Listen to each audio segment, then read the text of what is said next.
G Thomson ഈ കേസിൽ പ്രതിയാണ്. ഉമ്മൻചാണ്ടി സാങ്കേതികമായിട്ട് പോലും പ്രതിയല്ല. അത് പിന്നെ പല വിവാദങ്ങളൊക്കെ ഉണ്ടായി. ഈ കേസിനെ കുറിച്ച് TH മുസ്തഫ പറഞ്ഞിട്ട് എനിക്ക് നന്നായിട്ട് അറിയാം. മുസ്തഫക്ക് അതിൻ്റെ കംപ്ലീറ്റ് ഡീറ്റെയിൽസും അറിയാം. പുള്ളി അത് എത്ര തവണ പറയാനും ഒരു മടിയില്ലാത്ത ആളുകൾ. പുള്ളി ഇങ്ങനെ തുറന്ന സ്വഭാവക്കാരനാണ്. മുസ്തഫ പറഞ്ഞ് എനിക്ക് കൃത്യമായിട്ട്. പക്ഷേ ഉമ്മൻചാണ്ടി പറഞ്ഞത് ജി തോംസൺ ഈ ഇടപാടിൽ യാതൊരു പങ്കുമില്ലായിരുന്നു എന്ന കാര്യം അത് പറയാൻ വേണ്ടിയാണ് അദ്ദേഹം വന്നത്.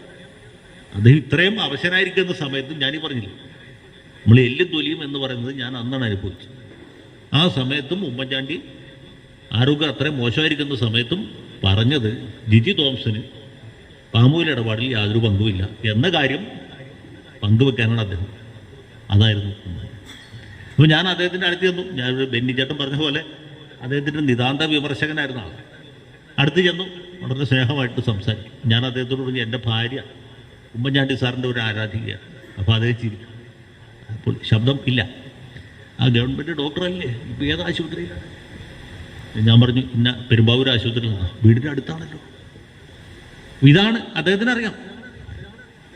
അദ്ദേഹത്തിന് എല്ലാ കാര്യങ്ങളും ഇതാണ് അദ്ദേഹത്തിൻ്റെ സവിശേഷത. ഞാൻ ഒരു കാര്യം കൂടി പറഞ്ഞു, കോൺഗ്രസ്സുകാർ പൊതുവെ വായനാശീലമില്ലാത്തവർ ഇവിടെ ഇരിക്കുന്ന ആർക്കും ആ കാര്യത്തിൽ അഭിപ്രായ വ്യത്യാസം ഉണ്ടാവില്ലോ. എൻ്റെ അറിവിൽ പുസ്തകം വായിക്കുന്ന കോൺഗ്രസ്സുകാർ 3 പേരെ 4 പേരായിട്ടുണ്ട്. ഒരാൾ തലേക്കുന്നിൽ ബഷീറായിരുന്നു, അദ്ദേഹം മരിച്ചുപോയി. പിന്നെ ഒരാൾ നമ്മുടെ ആര്യാടൻ ഞാൻ പറയാൻ വന്നത് കാർത്തികേയനായിരുന്നു, പുള്ളി മരിച്ചുപോയി. പിന്നെ അങ്ങനെ ജീവിച്ചിരിക്കുന്ന സൂചന പാലുണ്ടായിരുന്നു, അദ്ദേഹം. ഇനി ജീവിച്ചിരിക്കുന്ന കോൺഗ്രസ്സുകാർ എത്ര പേര് പുസ്തകം വായിക്കുന്ന എനിക്കറിയില്ല. ഞാൻ പറഞ്ഞത് വേറെ ഒന്നിനുമല്ല. ചെറിയ ഫിലിപ്പ് പോയിട്ട് വന്നാളൂ. ഞാൻ പറഞ്ഞു വായനാശീലം ഇല്ലാത്തവരായിട്ട് ഞാൻ പ്രത്യേകം പറയാം. ഉമ്മൻചാണ്ടിയുടെ ആത്മകഥ വായിക്കണം. അത് വായിച്ചാൽ 2 കാര്യങ്ങളുണ്ട്. ഒന്ന്, അത് അദ്ദേഹം പൊതുപ്രവർത്തനം തുടങ്ങിയത് മുതൽക്ക് ഏതാണ്ട് അദ്ദേഹം മരിക്കുന്നവരെ, കോവിഡ് കാലത്താണ് ഇത് എഴുതിയത്. ഉമ്മൻചാണ്ടിയെ പോലെ ഇത്ര തിരക്കുള്ള ഒരാൾക്ക് ആത്മകഥ എഴുതാനൊന്നും പറ്റില്ല.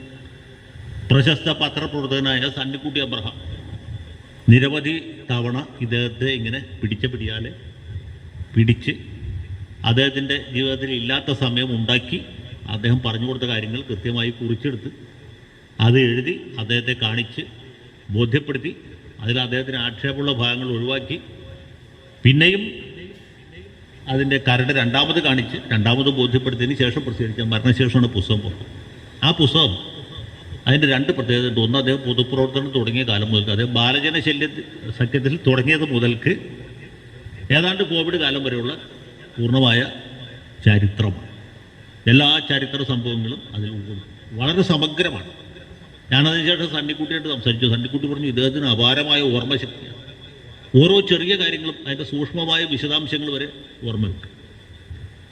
രണ്ടാമത്തെ കാര്യം, സത്യസന്ധമായിട്ട് ഈ പുസ്തകം എഴുതുമ്പോഴും കാര്യങ്ങൾ പറഞ്ഞു കൊടുക്കുമ്പോഴും ഒരാളെ പോലും വേദനിപ്പിക്കാതിരിക്കാൻ, അതാണ് പ്രധാനം. അദ്ദേഹത്തെ ഏതൊക്കെ തരത്തിൽ ദ്രോഹിച്ച ആളുകളുണ്ട് ഇല്ലേ? ഒരാളെ പറ്റി പോലും ഒരു ചീത്ത അഭിപ്രായം അതിൽ പറഞ്ഞില്ല. ഇത് വായിക്കുമ്പോൾ നമ്മുടെ മനസ്സിലേക്ക് പല കാര്യങ്ങളും കയറി വരും. നമുക്കറിയാം ഇതിൽ പല കാര്യങ്ങളും, പല നാടകങ്ങളും അന്തർനാടകങ്ങളും, അത് അങ്ങോട്ട് വില വെച്ചതും ഇങ്ങോട്ട് വില വെച്ചതും ഒരുപാട് കാര്യങ്ങളുണ്ട്. ഇതെല്ലാം പറയുമ്പോഴും ഒരാളെയും വേദനിപ്പിക്കാതിരിക്കാനുള്ള വലിയ കരുതൽ അദ്ദേഹത്തിൻ്റെ ഭാഗം. അത് അദ്ദേഹത്തിൻ്റെ സ്വഭാവത്തിൻ്റെ അടിസ്ഥാനപരമായ ഒരു സവിശേഷതയാണ്. സംസാരിക്കുകയോ ഏതെങ്കിലും തരത്തിൽ ബന്ധപ്പെടുകയോ ചെയ്തിട്ടുള്ള ഓരോ വ്യക്തിക്കും ഉമ്മൻചാണ്ടിയെ സംബന്ധിച്ച് വ്യത്യസ്തങ്ങളായിട്ടുള്ള നിരവധി അനുഭവങ്ങൾ പങ്കുവയ്ക്കാനുണ്ടാവും എന്ന കാര്യത്തിൽ യാതൊരു സംശയമില്ല. ഞാൻ കഴിഞ്ഞ ദിവസം ഇവിടെ നിരവധി നമ്മുടെ മണ്ഡലം കമ്മിറ്റികളുടെ, ഇന്നലെ മണ്ഡലം കമ്മിറ്റികളുടെയൊക്കെ പരിപാടികളുണ്ടായിരുന്നു. ഞാൻ ഓരോ പഞ്ചായത്തിൽ ചെന്നപ്പോഴും അവിടെയുള്ള ആളുകൾ ആ പരിപാടിയിൽ അനുസ്മരിക്കുന്നത് ഉമ്മൻചാണ്ടി സാറ് മുഖ്യമന്ത്രി ആയിരുന്ന ആ ഒരു കാലഘട്ടത്തിൽ മാത്രം ആ പഞ്ചായത്തിൽ അദ്ദേഹം വന്നതും ആ പഞ്ചായത്തിലുമായി ബന്ധപ്പെട്ടുകൊണ്ട് അദ്ദേഹം നടത്തിയിട്ടുള്ള പ്രവർത്തനങ്ങളെ സംബന്ധിച്ചാണ്.